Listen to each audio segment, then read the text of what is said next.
Mga time nga na to, naiinis na talaga ako sa kanya at hindi ko na siya pinapansin.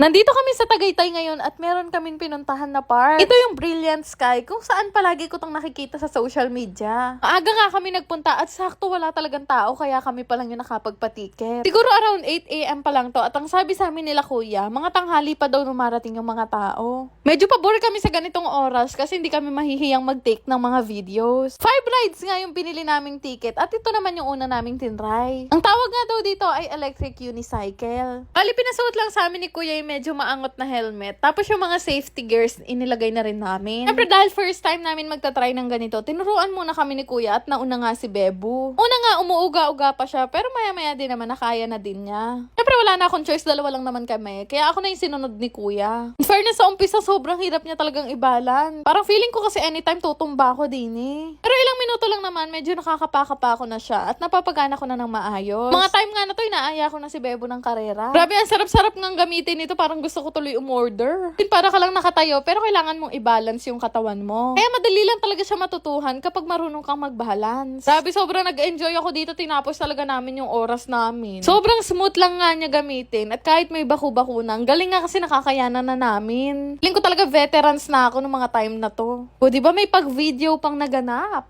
Pero dahil pagod na rin naman ako, tinanggal ko na yung mga gears ko at nagpahinga na. Sunod naman na nag-proceed na kami sa susunod na rides na sasakyan namin. Bali, kinailangan namin umakyat dahil mataas-taas to, Jai. Mga time nga na to, kinakabahan na ako, kaya lang wala akong magawa dahil nabayaran ko na. Hindi naman masyadong mahirap yung gagawin ko ngayon dahil magbabike lang naman ako sa Alapaap. Di pa nga ako nakakapital, parang gusto ko na ulit bumalik. Paano man naman guys, kapag humahangin dyan, parang ka mahuhulog talaga. Ewan ko ba, wala pa nga ako sa kalahati, parang ayoko nang tapusin. Grabe, hindi ko na talaga kayanin hanggang dulo, tas babalik pa. Kaya sinabi ko kay kuya, nasa kalahati na ako. Naku, hindi ko na kaya, babalik na ako. Maya-maya nga si Bebo na rin naman yung sumunod. Naloka nga ako dito kay Bebo. Parang nagbike lang para bumili ng suka. Tapos ko walang katakot-takot, nakarating siya, tapos bumalik pa ng mabilis. Pero ayun na nga, bumaba na kami para naman magpunta sa pangatlong rides ng sasakyan namin. Bali, dyan kami sasakay sa bilog na yan. Kailangan mo nang alisin yung mga sapatos para hindi mabutas yung lobo. Nga muna yung unang pumasok kasi mabigat to si Bebo, baka lumubog. Nasa loob na nga kami, hindi namin alam kung paano rin to. Kasi palagi lang kami nasa gilid na sumasalabit kami.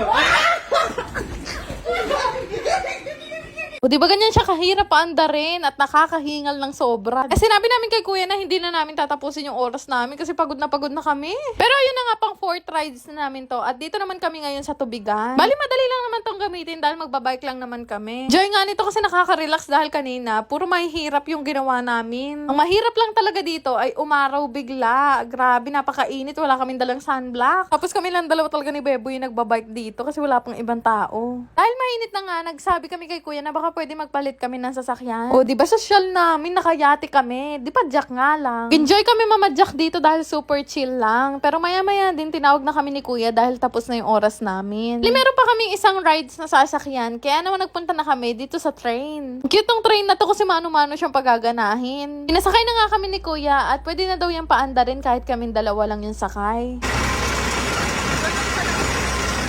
Pero buti na lang may nakasabay pa ulit kami.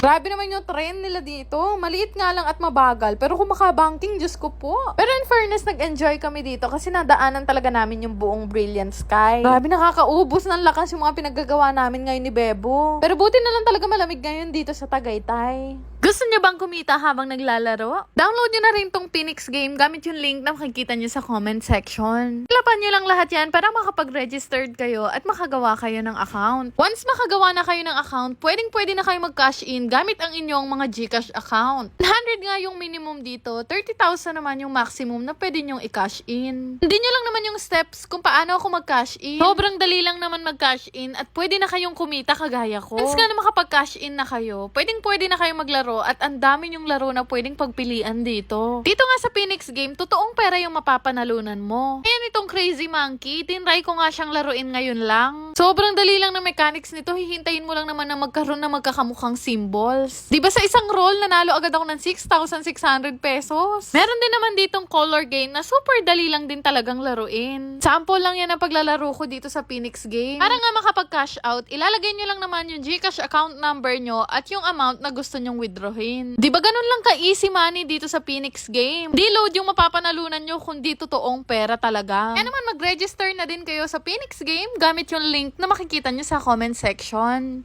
Yan lang naman. Salamat!